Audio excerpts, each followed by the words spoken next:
Jauniausias buriuotojas tai bus Martis Pajarskas. Ačiū labai. Ir vėjo visiems. Antroji dominacija – metų jėgos aitvarų sportininkas arba metų kaitininkas ar kaitininkė. Iš karto noriu pristatyti 11 metų jėgos aitvarų sportininką, kuriuo tapo Povilas Vaisiauskas.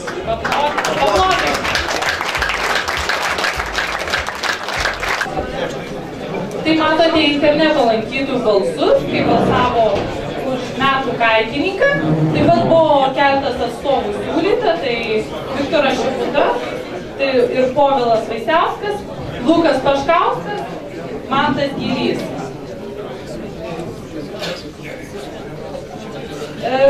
Viktoras Šeputa sulaukė daugiausiai, galima sakyti, interneto lankytojų palaikymo, todėl mes jam skiriam taip pat specialų rėmėjų prizą. Vaizdas siužetas, kuris pirkino kur jūs esate. Metų buriuotojų apdovanojimas.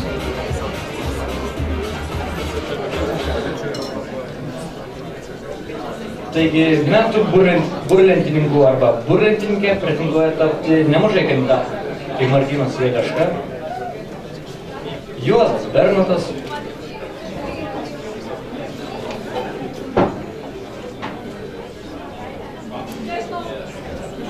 Dalia Zibutė, Gytis Celencevičius, Romas Pecevičius ir Karolis Sipavičius. Interneto lankytojų absoliutus favoritas buvo Juozas Bernotas, bet ką išrinko mūsų komisija. Geriausia 2011 metų burlentininką paskelbs Gintas Lapėnas. Taigi 2011 metų burlentininkas pripažintas Juozas Bernotas. Čia matote, kaip buvo balsuota internete už metų burlentininką. Taigi absoliutus lyderis buvo Juozas Bernotas.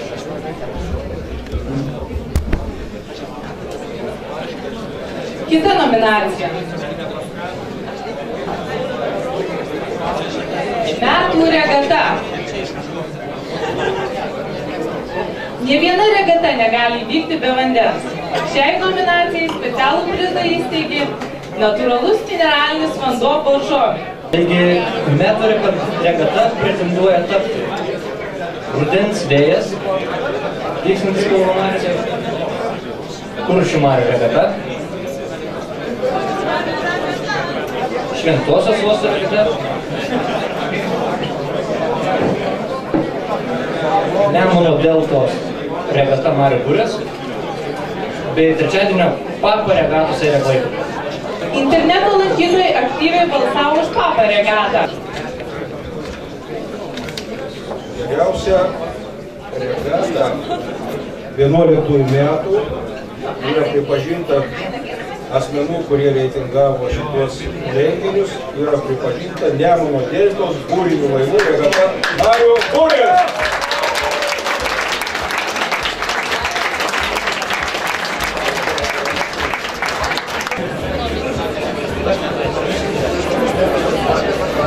Ir kaip žinote, kaip sakoma, kad jachtose vyroja dviejų tipų literatūra. Tai yra literatūra apie buriavimą ir apie moteris.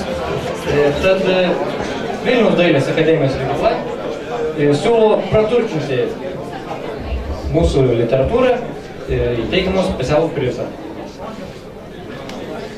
Dar viena nominacija. Skirta pačiai geriausiai įgulai. Metais mūsų buriuotojai pasiekė puikių rezultatų tarptautinėse varžybose.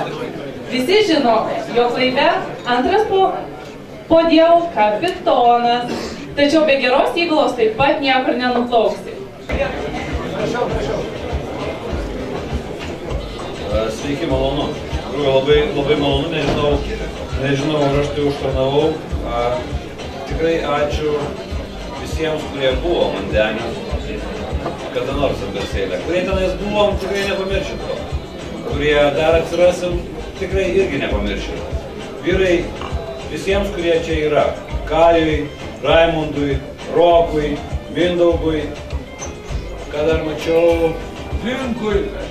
Linkaus čia nėra. Jis jaktoj. Iš tikrųjų labai ačiū ir ačiū visiems ir gero vėjo šiemet, gero vėjo kitąmet, gero vėjo visada. Kad nebūtų ir padarykim taip, kaip žinot, kad nesakytumėm, kai tau poetis šunka ir gero vėjo, paskui visi sako, o kai buvo vėjo, nieks į jūrą ne. Eikim į jūrą, kai yra vėjo.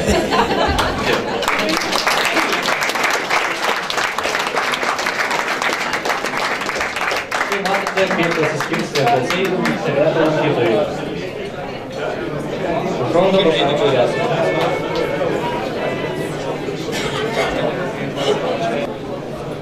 Metų įvykį kviečiame paskelbti Klaipėdos miesto buriavimo klubo Vėjas prezidentą, ilgametį teisėją Antaną Milvydą. –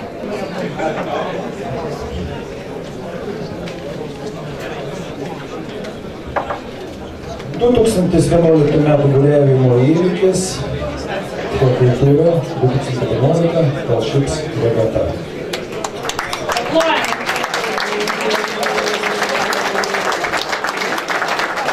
Štai kaip balsavo už metų įvykį interneto lankytojai.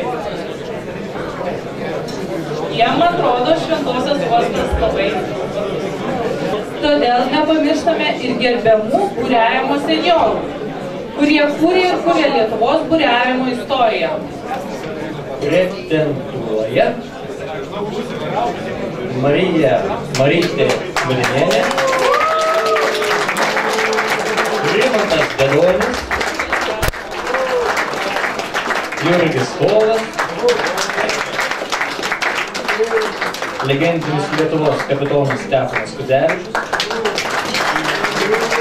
Rimas Davidaitis bei Algimantas Blinstruvas, vienintis vaikus. O nugalėtoją kviečiame paskelbti aistringą buriuotą Andrių Končių. Končiau.